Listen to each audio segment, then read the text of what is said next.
श्रावण के महीने में किसी भी एक सोमवार को अगर व्यापार नहीं चल रहा है, नौकरी नहीं मिल रही है, तो कोई तकलीफ आ रही है, तो कोई कष्ट आ रहा है, कोई रोग बढ़ रहा है, डॉक्टर से ऐसा लग रहा है कि ये बड़ी बीमारी बताने वाला है, शरीर में कोई गांठ बढ़ गई है और वो जांच के लिए गई है, तो बिल्कुल श्रावण के महीने में किसी भी एक सोमवार को गंगा जल लेकर जाइए शिव मंदिर में, शंकर जी के मंदिर में थोड़ा सा गंगा जल नंदी को समर्पित कर कर, थोड़ा अशोक सुंदरी को समर्पित कर कर, थोड़ा गणेश और कार्तिकेय को समर्पित कर कर, थोड़ा सा गंगा जल जया विषहारा शामरी बारी दौतली और देव को समर्पित कर कर, थोड़ा सा गंगा जल शिवलिंग पर समर्पित कर दो। उस गंगा जल को वापिस झेल कर लेकर आओ। 3 दिन तक लगातार उस गंगा जल को पीना प्रारंभ करो। उसके बाद जांच के लिए आप कहीं पर भी जाइए, बाबा कृपा जरूर करेगा, ये निश्चित। ये शिवलिंग जलाधारी, यहां से जल अशोक सुंदरी के पास में से नीचे की ओर गिर रहा, ठीक है। बेलपत्र नहीं है आपके पास चढ़ाने के लिए, मत चढ़ाओ। जल नहीं है चढ़ाने के लिए, मत चढ़ाओ। अक्षत नहीं है चढ़ाने के लिए, मत चढ़ाओ। पुष्प नहीं है शिव जी को चढ़ाने के लिए, मत चढ़ाओ। शमी पत्र नहीं है, मत चढ़ाओ। पर किसी शिवालय में, किसी शंकर के मंदिर में अगर तुम गए हो, तुम्हारे पास में कुछ भी नहीं है, जो भी भगवान का दर्शन तुमने किया है, तो यहां से जो पानी नीचे गिरता है, उस गिरने वाले स्थान पर मात्र अपने हाथ का 3 बार स्पर्श कर कर बाबा से दिल की बात कहकर आ जाओ, तो उनकी मुराद बाबा पूर्ण कर देता है। वो सहज प्रसंग है। पहला दिन एक बेलपत्र शिव को अपनी मनोकामना कर कर, रोग धोग बीमारी तकलीफ कष्ट दूर करने के लिए शंकर के शिवलिंग पर अगर बन सके तो मंदिर में, आप लोग तो यहाँ हैं तो देवाधिदेव महादेव कंकर शंकर को चढ़ाओ। और अगर बेलपत्र नहीं हो तो बेलपत्र जो चढ़ी हुई हो उसी को धोकर वापिस चढ़ाओ। वापिस। और सावन का महीना है, दिल से बाबा को ले जाए।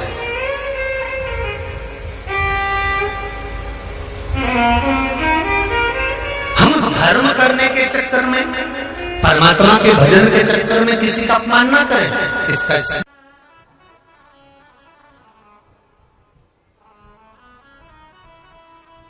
जब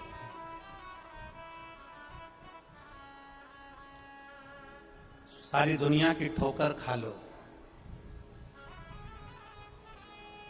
सारी दुनिया के हाथ जोड़ लो, सारी दुनिया से निवेदन कर लो, और उसके बाद भी तुम्हारी दुख की घड़ी समाप्त नहीं हो, तब प्रयास करना तुम्हारे घर में कोई गमला हो, कोई पौधा लगा हो, जो भी पौधा लगा। हम ये नहीं कहेंगे कि वो गुलाब का है कि गेंदा का है कि शमी का है कि बेलपत्री का है। जो पौधा तुम्हारे घर में लगा, जो पौधा, एक प्रयास करना। अभी सावन चालू हुआ है, अगर तुम्हें लगता है कि मेरी दुख का समय समाप्त नहीं हो रहा, मेरी दुख की घड़ी समाप्त नहीं हो रही, तो घर में रहने वाले जितने लोग आस्था चैनल पर कथा सुन रहे हैं, जितने फेसबुक यूट्यूब पर कथा सुन रहे हैं, और जितने पुष्कर राज की इस पावन धरा पर बैठकर कथा सुन रहे हैं, उनसे निवेदन करेंगे, श्रावण 2 सावन अब की बार हैं, एक अधिक मास का भी पड़ेगा और एक श्रावण ये पड़ेगा।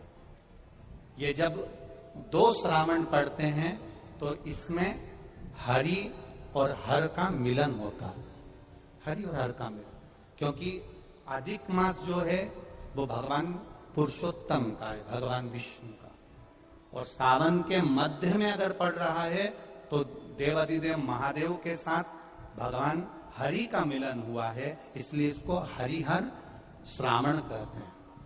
ये 2 महीने के श्रावण में अगर मान लो एक दिन आपका निकल भी गया, 2 दिन आपके छूट भी गए, कोई दिक्कत की बात नहीं है। जो पेड़ तुम्हारे यहां लगाओ, जो पौधा तुम्हारे यहां लगाओ, जो वृक्ष तुम्हारे यहां लगाओ, जो क्यारा तुम्हारे यहां, कुंडी तुम्हारे यहां, उसी की मिट्टी को, उसी के पेड़ के नीचे, उसी पौधे के नीचे, उस मिट्टी को थोड़ा सा हाथ से उसको उठाकर एक लिंग की आकृति बना ले। उसमें जलाधारी बनाने की जरूरत नहीं, केवल लिंग की आकृति बनाकर उसी की पूजन वहीं कर कर, पानी चढ़ाकर 15 से 20 मिनट बाद अपना काम करने के बाद उसी को उसी मिट्टी में विसर्जन कर दें, अपनी कामना कर कर।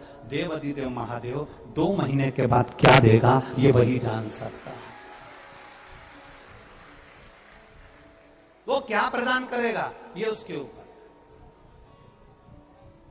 देख लिया हमने, बहुत प्रयास कर कर देख लिया, सारी दुनिया का हमने प्रयोग कर कर देख लिया। इनसे भी पूछा, उन्होंने कहा वाशरूम इधर बना दो, वास्तु शास्त्री ने कहा ये बना दो, ज्योतिषाचार्य ने कहा ये बना दो, उन्होंने कहा ये बना दो, उन्होंने कहा वो बना दो। हमने दुनिया का काम कर कर देख लिया, हाथों की अंगूठियां बदल कर देख ली, नथ आभूषण बदल कर देख लिए, सोने की दिशा बदल कर देख ली, सीढ़ियों की दिशा बदल कर देख ली। अब जब सारी दिशा बदल कर देख ली, सारा काम कर कर देख लिया, उसके बाद भी अगर हमारी ग्रह दशा नहीं सुधरे, हमने सबके दरवाजे जाकर देख लिया, देवी देवता उनके भी धोख धोख के देख लिया, पर जब भी अगर हमारी दशा ना सुधरे तो फिर कहीं मत जाना, महादेव के चरणों में जाकर बस उसकी आराधना में लग जाना, हो जाएगा।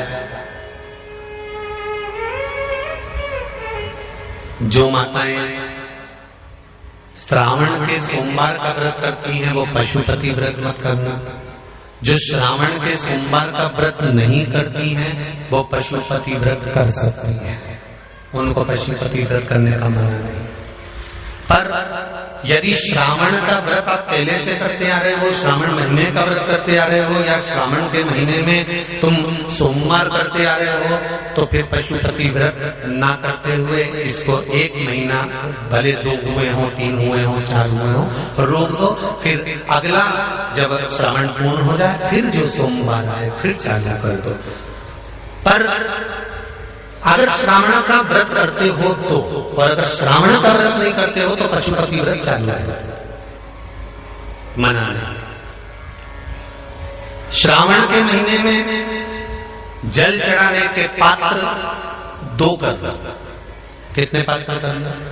जम के बोलो, 2 पात्र कर लो। भले 2 हाथ में लेकर मत जाओ, एक के ऊपर एक कलश लेकर जाओ। उसका कारण क्या है? शंकर भगवान ने मां पार्वती के